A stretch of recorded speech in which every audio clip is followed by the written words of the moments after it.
The information provided in this podcast episode is for entertainment purposes and is not medical advice. If you have any questions about your health, contact a medical professional. This content is strictly the opinions of Lucas Owen and is for informational and entertainment purposes only. The references, claims, and scientific information linked to any products are only applicable to those listeners who are based in the US. If you are outside the US, this information does not apply to you. It is not intended to provide medical advice or to take the place of medical advice or treatment from a personal physician. All viewers of this content are advised to consult with their doctors or qualified health professionals regarding specific health questions. Thank you for listening to the Boost Your Biology podcast. My name is Lucas Owen. I uncover the most cutting edge health information on the planet, ranging from hormones, nutrition, supplementation, fat loss, biohacking, longevity, wellness, and a whole lot more. Welcome to the Boost Your Biology podcast. Ladies and gentlemen, welcome back to the Boost Your Biology podcast. Today's special guest is an internationally renowned expert on detoxification. Now, before we get into the podcast, I do want to remind everyone that this podcast is purely for informational purposes only. Please do consult your healthcare professional before making any changes to your lifestyle or routine. This is not medical advice. Wendy Myers, welcome to the show. Yeah, thanks for having me. Awesome. So, Wendy, let's start out with this word detox. Now, what would you say comes to mind when the average person maybe hears the word detox versus what does it actually mean? Yeah, I think people think of like going vegetarian or doing a 3-day juice cleanse or something like that. And that's not what detox is. So detox is a daily practice that everyone should be doing because we are exposed to we're exposed to dozens of heavy metals and thousands of chemicals. It's estimated there's 80 to 100,000 chemicals currently in our environment. There's 2 to 3,000 every year that get introduced. And we've been exposed to this stuff for decades, and it accumulates in our fat. Anyone that has a muffin top or 20 muffin tops and they just can't seem to get rid of that, your body uses fat as a storage receptacle for this stuff, for this garbage that it can't process at the time. These toxins, heavy metals, get stored in our bones and the fat in our brain, in our organs, our glands, and they do a number on our hormones, on our blood sugar regulation, on our brain functioning, every organ system, thyroid functioning, metabolism, you name it, cardiac function, etc. Heavy metals and chemicals dramatically impact, interfere, and reduce function of all of our different organ systems. And when we think of these toxins that are in our air, food, and water, and the main point of entry is our lungs, we filter 11,000 liters of air every day, if not more. And so no matter how healthy you are, no matter what you do for your exercise, you're at the gym 2 hours a day, you're eating healthy, eating organic, you're taking tons of supplements, you're sleeping, stress reduction, yoga and Pilates and meditation and all this stuff that we're all doing, you're still getting this stuff. You're still accumulating these toxins. And so you have to be thinking about daily detox in your health regimen if you want to kind of get ahead of these toxins. And what the research clearly states, that these toxins cause so many of our chronic health issues. When you look at just lead, 17% of all cause mortality is from lead. So dementia, fatal heart attacks, chronic fatigue, and the health issues that lead are a result of having no energy to heal. It's the statistics and the research are pretty grim. Now, this is obviously, I'd imagine majority of my listeners, because they're at least, somewhat advanced and into biohacking and into health, I would hope that majority of my listeners are using a filter when it comes to their at-home tap water. So let's sort of start there. What do you recommend for people when it comes to like water, like actually hydrating the body. Yes. Yeah, water is actually pretty complex. It's very simple. You think, oh, I just drink 8 glasses a day. But this is water is something I've studied for a long time. And so what I personally do after over 10 to 15 years of researching this is I drink spring water. So I stick to spring water and I add Celtic sea salt to it. So, or you can add any sea salt. I just avoid the super white bleached ones. I usually do the ones that have a little bit of color in them. So I'll do 2 or 3 pinches in a liter of that. And then I put restructuring substances into it. Like this one I like is called Crystal Energy. You can get that Mm. off Amazon. I don't know if it's in Australia, but it's by Patrick Flanagan. I put a couple drops of that in there, restructures the water, makes it much more hydrating. The 100 minerals from the salt makes it much more hydrating. You hold on to the water instead of that constant feeling you get by you feel like you want to just urinate the water out within 30 minutes, and which repels people from staying hydrated and drinking water because it's annoying. Certainly annoys me. Just that is really, really important. Or you can get a filter. I know for a lot of people it's just not economically feasible to get spring water in glass. You want it in glass because just a plastic bottle can have 250,000 pieces of microplastics in it. And so those are going to interfere in your hormones big time. They're estrogenic, just hormone disruptors. So don't want to drink water from plastic. I don't like stainless steel personally because I put salt in my water and that can leach tin from the stainless steel. So I don't like the metallic taste. I feel like I'm drinking metals. So I don't do, no way. No way, Jose, I'm not doing stainless steel.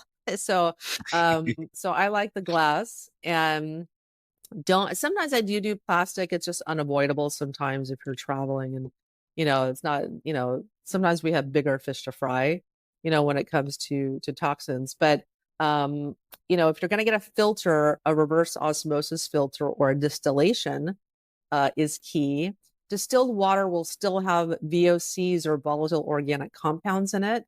But reverse osmosis filter is going to, I usually have to do a few stage filter, like maybe a 5-stage filter before the reverse osmosis to get everything. But the reverse osmosis water is damaged slightly. It damages the structure of the water. But again, a restructuring device at the end of that filter or something like this, the Crystal Energy will restructure it. And so I know that sounds kind of complex, but that's how you get water right. That's how you do it right. So I don't know what to say.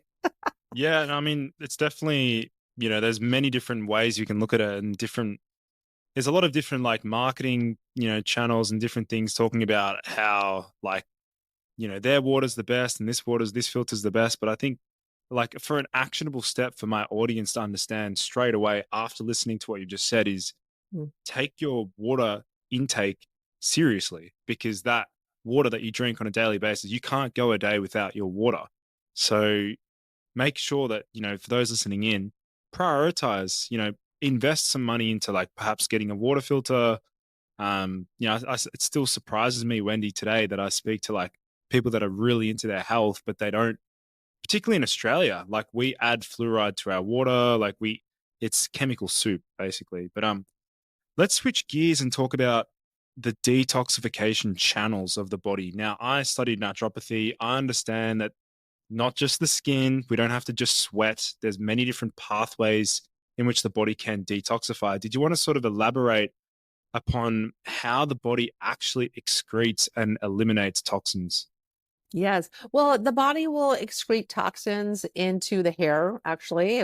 That's so we can measure heavy metals in the hair and that way. It will excrete it through the skin.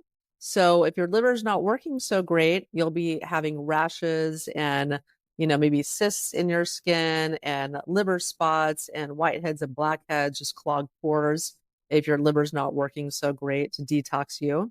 Of course, then there's your liver. And then we also have the urine and stool are the other pathways, like the skin, the sweat in the skin, and also breathing. We actually, when we respirate, we can actually be breathing out toxins as well. Yeah. Now, in terms of like strategies for people when they like first consider going onto a detox, I'd imagine over the years, Wendy, you've probably heard of all sorts of, crazy different detox approaches. Maybe let's start out with some of the ones that you think are just like, do not do that. Like, don't go there. Oh gosh, I haven't thought about this in a while. I'm not a big fan of IV chelation. So Mm, that's something that most doctors, that'll be their first go-to. But that's kind of like dropping a nuclear bomb on an anthill. It's just too much too soon. Especially if someone is ill, you're just kind of forcing the body to release all these heavy metals into your bloodstream. And that's a recipe for disaster. This is not detox is not a race. The body has to be prepared for detoxification. And you want to start slow and then ramp up over time. It's like running a marathon. You just don't start running and then the next day run 26 miles. You have to kind of start out slow and kind of build up. So I think just immediately going to IV chelation is one of the biggest mistakes, and people realize that mistake very quickly, typically, or some people can be debilitated from doing that. There's doctors that can definitely do it right and are very skilled at doing IV chelation, where you essentially get an injection of amino acids and that will grab onto heavy metals and you urinate them out. But that can mobilize toxins from storage sites where the body's trying to tuck it away and keep it away from your brain and other vital organs. And so we don't want to stir that up. And it also doesn't do a very deep detox either. There are certain things you have to do to get toxins from deep, deep, deep in your tissues, in your bones, in your brain. And just doing 10 sessions of IV chelation, not going to do it. It's just not going to do a deep detox, and it can be mm, debilitating as well. So I don't recommend that. But what I do recommend is doing things, very simple, free things that you can do is salt in your water. That's going to give you trace minerals, because minerals push out and displace heavy metals from the body. And we're all mineral deficient. We're under so much stress. We use up more of our minerals under stress. We use up magnesium. We use up potassium. We're under a lot of stress from EMF, emotional trauma, stress, just fear porn from the internet and the news and all this stuff. So I think today that our food is deficient in minerals, our soils are depleted. So on our supplement regime, we need to focus on minerals. That should be your main focus, not these sexy supplements that are like the antioxidants and the brain nootropics and this and that. That's great, but you need magnesium or the body is just not going to work. You're mm, not going to sleep. You're going to feel anxious all the time. Your nervous system is not going to be able to calm down. You need minerals, or your body tells you it feels stress and it feels anxious if it doesn't have these spark plugs of the body that are needed for detoxification and so many enzymatic processes in the body. And so mm, just taking a few pinches of salt in your water, if you do that and it tastes really salty, you're deficient. If you put a mm, couple pinches of salt in your water and you don't taste it, you don't need it as badly. But that's the trace minerals, the sea salt and the water. But you also need macro minerals. So you need magnesium. You need about 5 times your body weight per day in milligrams. So if you weigh 200 pounds, you need times 5, 1,000 milligrams per day. It's probably a lot more than you're taking right now. And so you do that, you're going to be feeling so much better, sleeping so much better, detoxing so much better. So you need magnesium glycinate, magnesium malate is awesome, Epsom salt baths for magnesium sulfate. Methionate's more for your brain, so that's not going to replete, your magnesium in your body or increase nutritional status of magnesium. The thionate's awesome for your brain, and you need zinc, you need selenium, you need calcium. A lot of people, especially menopausal women, need calcium. Even there's a lot of info out there that's contrary to that. People do need calcium. They still need that. A lot of the studies are bogus, using really bad forms of calcium. And calcium needs cofactors, vitamin D and K, and boron to tell it where to go, or it can deposit in your soft tissues. But you just have to take it in a complex that has all the cofactors, so it goes where it's supposed to go, in your Mm. bones and things like that. But yeah, so you need those main minerals and trace minerals, and you're going to be very happy. Let's say, Wendy, someone's listening to this podcast, they're loving what you're saying, that they're enjoying learning about this. Let's say they actually want to assess whether their body contains a high amount of heavy metals. What are some of the testing methods or approaches to detect like the levels of toxicity?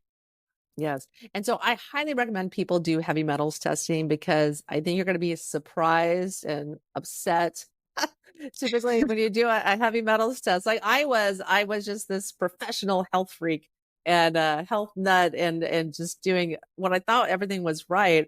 And then I got my test back, and I had mercury, I had uranium. I was, what is uranium? I had arsenic, really high arsenic. And I had, later I tested, I had cesium, I had thallium, I've had times I've had nickel come out, and just other heavy metals as well, cadmium. And I know I still have lead in my body, even though I've detoxed for so long. It takes a long time for all the lead to come out, because it gets stored in your bones.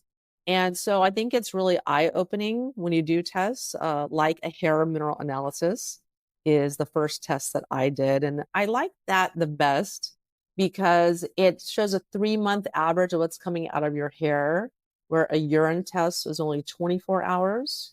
And so it's kind of the hair test gives a lot of really key information. Also gives us your mineral status as well, which is interesting. And but you can also do urine and stool tests. If you do all three, that's going to give you the most complete picture, because different metals come out in different ways. So some metals we see best in the hair, some metals we see best in the urine, and some metals we see best in the stool. I'm not a big fan of blood testing like you get at your conventional medical doctor. It's usually only testing for metals, and they're typically going to come back false negative, because the body doesn't allow metals to float around in the blood. These are Yeah. very damaging, very harmful toxins. The body doesn't let these things float around. So unless you've had a very recent exposure right before the test, it's going to come back negative. And you're like, oh, on to the next thing. It's not that. So you have to be very careful about that. There is a good blood test. It's a very different type of test from Quicksilver Scientific, from Dr. Chris Shade. That is a legitimate test, blood test that you can do, but it's very different from what you get at your doctor. Let's say, before you mentioned lead being a major killer, increasing what a contributor to mortality, you said, was it 17%? What was the percentage you Yeah. said? Yeah, 17% cause of all cause mortality. So let's break that down and sort of explain what that some of the mechanisms, perhaps, like how can lead possibly be perturbing metabolism or biological pathways? What are some of the actual like ways in which it can damage the body? Yes. Well, number one, it's very damaging to the brain. So a lot of these heavy metals cause a lot of oxidative stress. So they create free radicals, they damage DNA, they kill brain cells, they damage cell membranes, they damage our mitochondria, so they can get into our mitochondria and interfere in the mechanisms inside the mitochondria that are our cells' powerhouses that make our energy. They can outright kill the mitochondria, and they poison enzymes that transport nutrients into the mitochondria as well. So it's really there's a lot working against our energy production today. And that also holds true for a lot of other metals, arsenic, aluminum, tin, thallium, cesium, and mercury, in addition to lead and other chemicals and metals, very damaging to our mitochondria, which produce our energy that our brain needs. 20% of our energy our mitochondria make go towards the brain, like 30% goes to digestion, and number one complaint that most people have is low energy levels. They don't have the energy they used to have. They don't have the energy to recover from chronic health issues. You need energy to sleep. Sleep is regenerative. It's a very energy intensive process. Your brain detoxes when you sleep. You need energy to sleep. So it's kind of the opposite of what a lot of people think. When a lot of people try to sleep and they think they're going to wake up refreshed and they don't, they're like, I slept for 8 hours. Like, why do I feel like trash right now? So the lead causes a lot of damage in the brain. It can cause just kind of, like I said, it kills brain cells. It contributes to Alzheimer's and Parkinson's. Like I said, it causes a lot of oxidative stress, release of radical oxygen species, which, a lot of people don't have enough antioxidants to deal with all these heavy metals and fight them. And they essentially act like rust in our body, causing brain shrinkage, killing off neurons. And over time, we start to see the effects of that in dementia, in lowered IQ, poor memory, poor cognition speeds. And even with lead exposure in children, if you are exposed to lead before the age of 5, say there's lead in the paint in your home, your family does a restoration project, or even your neighbors sanding their home, they're repainting the outside of their 100-year-old home or 50-year-old home, they're sanding it to repaint it, all that goes into your child's playground or play area. They're ingesting all of that lead dust. And it's estimated that in the US alone, children have lost 400 million IQ points. It's permanent, irreversible brain damage. And lead also causes learning disabilities in adults, ADHD. And it just is, it's so debilitating and it's just largely ignored in the medical field. And I really don't know why. There's overwhelming evidence and research that shows all the harmful effects of these metals. So yeah, so just lead alone, very problematic. Another important bit to note there, Wendy, something that I'm trying to really drive home with a lot of the content I'm creating now and really help to try and educate the audience about is like just the absolute importance of maintaining optimal mitochondrial function. I know you've spoken about this quite a lot as well, but maybe just remind the audience why the mitochondria, being the powerhouse of our cell, why, how these heavy metals can actually perturb and disrupt these different pathways within Yes. the One second. mitochondria. Hey, babe, I'm recording right now. Okay. Sorry about that. Yes. So heavy metals disrupt our mitochondria in many different ways. So I mentioned there was arsenic, aluminum, tin, thallium, and cesium, and mercury and lead, but there's other toxins as well that disrupt our mitochondrial functioning. But there's a lot of different ways to create energy in the body. So the mitochondria do need nutrition to produce ATP, and heavy metals will poison the enzymes that transport nutrients into the mitochondria. So you could be at a disadvantage for energy production, even if you take supplements to try to improve your mitochondrial function or give yourself all the cofactors that make ATP. Okay. And additionally, we need to stress our mitochondria, doing cold plunges and exercise and all the things all the biohackers are doing. You stress your body, you make more mitochondria. But our mitochondria also have biophotons in them. So when we're in the sun or when we get into an infrared, like a far infrared sauna that has the red lights in them, that's the same wavelengths as the sun, we charge up our mitochondria. And so that's another way that that's why you feel energized after going in the sun, because you're charging up your bio battery, so to speak. And then bioenergetically, we can also feed information to our body to create energy as well. And there's actually university studies done on this, on certain different bioenergetic products or liquid remedies called infoceuticals that have information in them, correct operating instructions for your mitochondria that can help to increase your energy levels as well. And those are products by Ness Health. And that's bioenergetic software that I use myself and with my clients and our team of practitioners use. And so it's really, really interesting. But there's lots of different ways to work with energy to charge up your mitochondria as well. But you can't discount the role that heavy metals and chemicals play in hindering and killing your mitochondria. So say you're feeding your mitochondria in all these other ways with the sun and with bioenergetically and good nutrition and all that jazz. You still need to address the toxin part because you're going to have a deficiency there of whatever 10 or 20 or 30% of energy you're not producing because of the toxin. So it's just something that has to be addressed in order to maximize your energy production. Yeah. When it comes to different strategies to accelerate or enhance detoxification, let's look at like sauna usage. I'd love to get your opinion on, how to best leverage the sauna or any sort of, sweating, exercise. You want to sort of elaborate on how we can best utilize the sauna?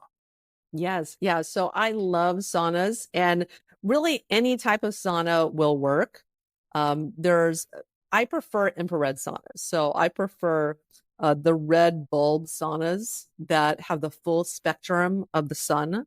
And so it just matches your body's frequencies better than like a typical sauna, like a far infrared sauna that just has like these black panels in it and they're emitting frequencies, and they're far infrared range frequencies. And that's great. But really those can throw people's energy field off because they don't match our energy as well. So, or our energy field. So I'm not talking about relationships right now. I'm talking about infrared saunas. But so for far infrared, for infrared saunas, I love the bulb saunas, and you can get those at Home Depot or any kind of like hardware store. They're like $10, so you can kind of rig up your own sauna at home if you want, but using 4 of these infrared bulbs. But when we look at the research on just a regular sauna, so a Swedish or Finnish sauna, where it's just the sauna you go into and it's hot and you feel like you're dying. When you go into these really, really hot saunas, they're like 200 degrees. The research shows that people that use these 5 days a week have a 40% reduction in all-cause mortality. And if you use it 3 days a week, you have a 25% reduction in all-cause mortality. And that was a 25-year study that was done. But if you use an infrared sauna, where you see there's much more productive sweat, like you have much more toxins in the sweat, like we see in research with infrared saunas compared to a Swedish or Finnish sauna, you're going to have even more benefits than what we saw in this study. So I'm a big fan of infrared saunas, and the more you use them, the more benefits you get out of them. And not just detoxification, but improved circulation. You have, they used to use hyperthermia before antibiotics. It kills off infections. It just has a lot of benefits for your skin and for your health in general. Yeah, I've been a big fan of sauna usage myself, Wendy. I remember probably about 7 years ago when I was still living at home with my parents. I convinced them that we had to get a sauna installed in the house in the garage, and that garage quickly became a biohacking studio. So I just completely took over the garage, set up my walk-in treadmill desk, and that whole place just transformed. But when it comes to different supplements, I mean, if you were to do a simple search on Amazon, I don't know if you've ever done this, but if you just search like detoxification supplements, what are the commonly used like ingredients that you'll find on the market, and are they actually effective? Sort of run me through what that process would look like from a customer point of view. Well, if you do that on Amazon, you're going to come up with a lot of garbage. You can come up with detox teas and all kinds of like nonsense. So you have to be very careful. I don't buy any supplements off Amazon. So you have just, especially like this crystal energy. No one in China is, copying this and trying to make their $1 billion doing that. But when it comes to some of the kind of off market brands, or there's a lot of like really large companies that are successful. There's a lot of copies on Amazon, like in China, there's companies copying that product and it's not the real product. But anyways, that's another conversation. But when it comes to detox supplements, a lot of stuff is not that great. So what you want to be taking is charcoal is great to take. I take an organic activated charcoal that's really, really nice. And you can do that, a few days a week. That's a binder. It's going to absorb toxins like a sponge.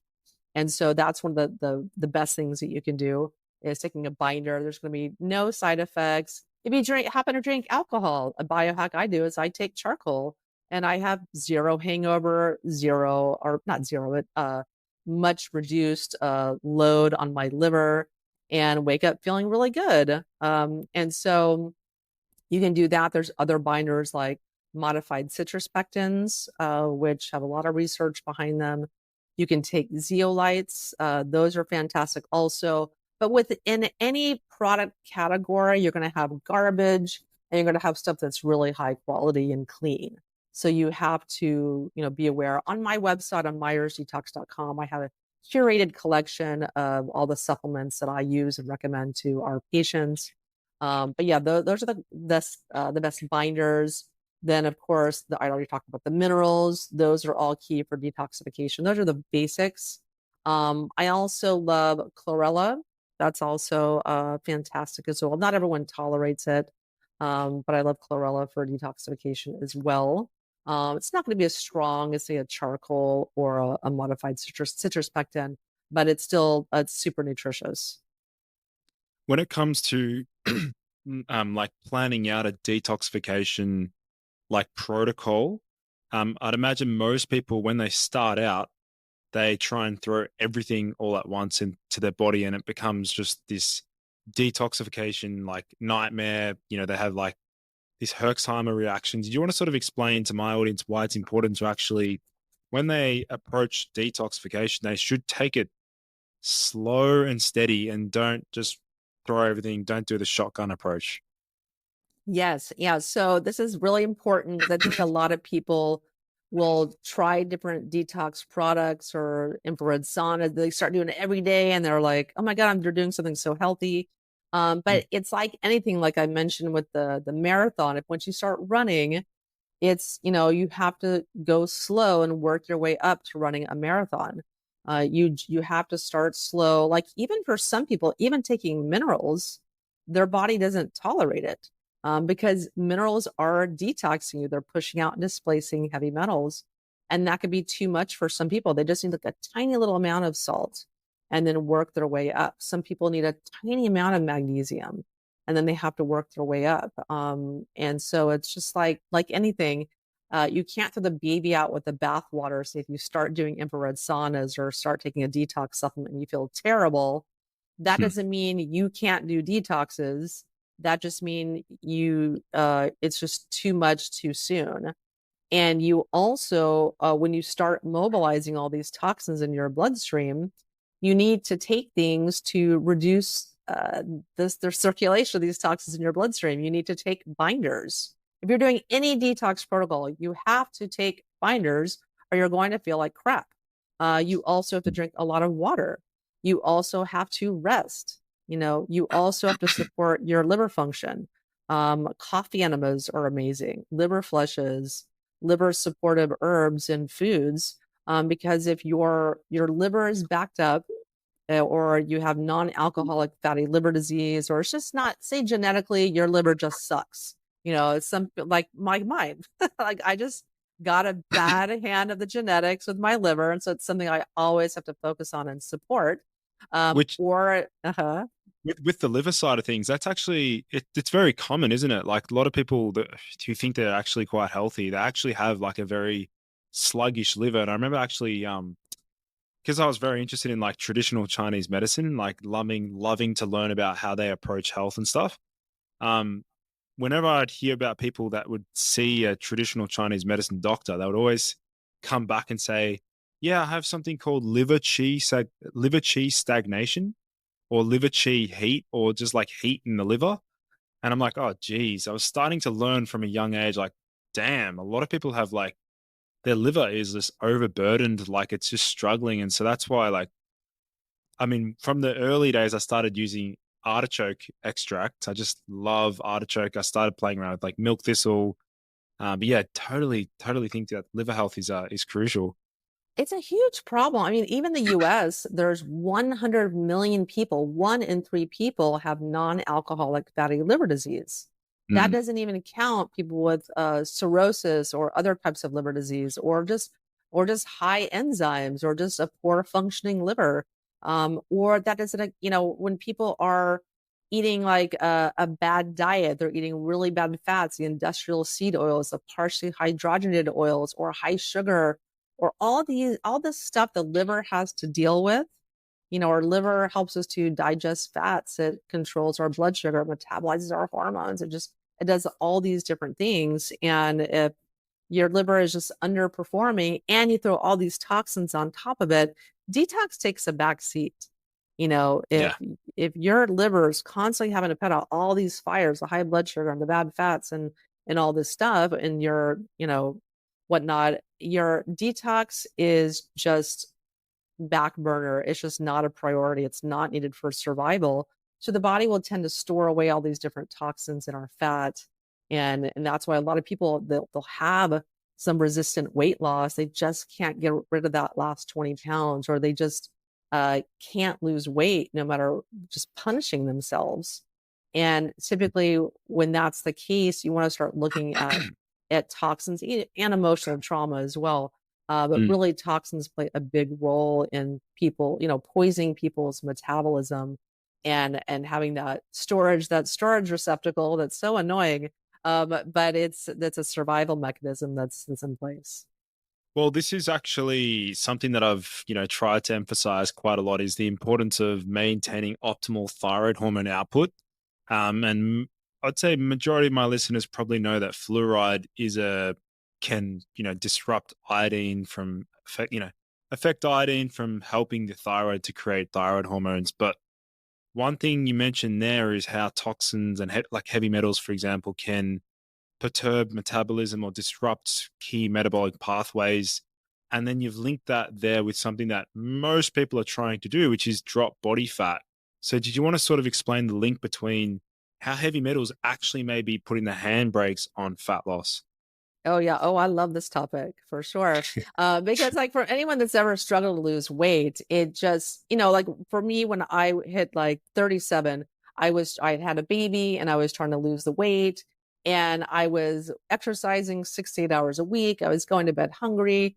I was eating all my vegetables and fruits, and doing paleo and eating super healthy. And, I just was doing everything right. And it was really difficult to lose weight. And I just thought, if I had done this in my 20s, I would have been an Olympic athlete. I just would have like gotten amazing results, and just not happening. And so this started me on this odyssey of, trying to figure out what is wrong, what's going on with my hormones and all these and this resistant weight loss. But when we look at the research, we see that heavy metals and chemicals poison the thyroid. They poison the pancreas and our ability to control our blood sugar. They negatively impact our gut microbiome, which is, needed to absorb nutrients. A lot of people are not absorbing their nutrients. They're not absorbing the supplements that they're taking, and they just crave food. They can't stop eating or thinking about food because they're not absorbing their nutrients, and your body's going to make you eat salty food or sweet food or whatever it is until it gets the nutrients that it needs. And so you really have to, when I'm working with someone, I want to make sure they're optimizing nutrient absorption. And additionally, heavy metals can also, like I said, impact our hormones as well, our lower testosterone levels, increase estrogen levels. You're going to gain weight when that's happening. And I could just go on and on and on and on. But when it comes to the thyroid, mercury is a big culprit because it deposits in the thyroid. The body can launch an immune attack on the mercury but your thyroid tissue gets destroyed as a result of that. And mercury also lowers thyroid hormone production, lowers thyroid hormone conversion from T4 to T3. And it also can deposit in the pituitary gland, which is like the master hormone orchestrator, and just mess all that up. And so there are just so many different ways that these metals interfere on our metabolism in every different level. You mentioned mercury before as, one of the most damaging heavy metals to a degree. From what I understand, I believe, so mercury has a significantly long half-life in the body. So, lingers in the body, it stores in fat tissue in the brain and stuff like that. Um, would you say mercury is like the leading most damaging heavy metal out of all of them? I mean, I would say that lead is the most problematic metal, then mercury. It's hard to say which one's number one, but I have like my top 10 or top 5 offenders. But cadmium causes a lot of the cancers. So cadmium causes more cancers than all of the other metals combined because it interferes when cells replicate. So when the genetic code is copied, interferes in that process, and you get this aberrant cell that can grow into a tumor. So that's why smokers smoke, cigarettes have a lot of cadmium in them. That's why smokers get cancer. It leads to that. And the cadmium also causes hardening of the arteries, and that leads to hypertension and heart disease and whatnot. That's why smokers have those issues. And then when we look at other metals like arsenic, number one cause of diabetes is arsenic. A lot of people don't realize that diabetes is not necessarily from carbohydrate intake. Diabetes is from the pancreas being poisoned, those beta islet cells in the pancreas, so that we are no longer able to produce insulin or manage our blood sugar properly. Okay, the liver's involved in that too. So it's just all the metals are bad on some level, and they damage different parts of our brain body metabolism. That's really interesting. I never knew that about arsenic being a major contributor. And it's good that you sort of explained that. It's specifically because it's damaging the beta cells of the pancreas. I was just thinking, like, how is that sort of linked there? But I'd imagine, just like with many different things, there's so many different molecular pathways that they're probably disrupting. It's not just like, affecting the pancreas. It's probably then also affecting muscle, GLUT4 receptors, or some other stuff downstream that we're still just starting to learn more about. In terms of, you've created a significant amount of exceptional high quality content online, Wendy. You've created so many amazing resources when it comes to detoxification. Your latest focus and project has been this incredible documentary. Did you want to sort of explain that and share that with my listeners?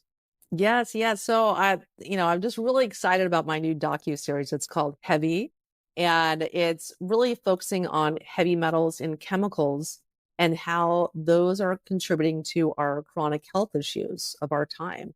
And so there's 7 free episodes, and they focus on obesity, how toxins cause obesity and resistant weight loss. And then the second one is how toxins cause diabetes, which I think is very surprising for a lot of people to hear. But I really want to get this information out there because I think people really blame themselves when they can't lose weight or they have a health condition that are told is lifestyle and diet related. They think, oh, I screwed up. Yeah, shouldn't have had that pizza for so many years. But people don't understand. It's not just what they're eating.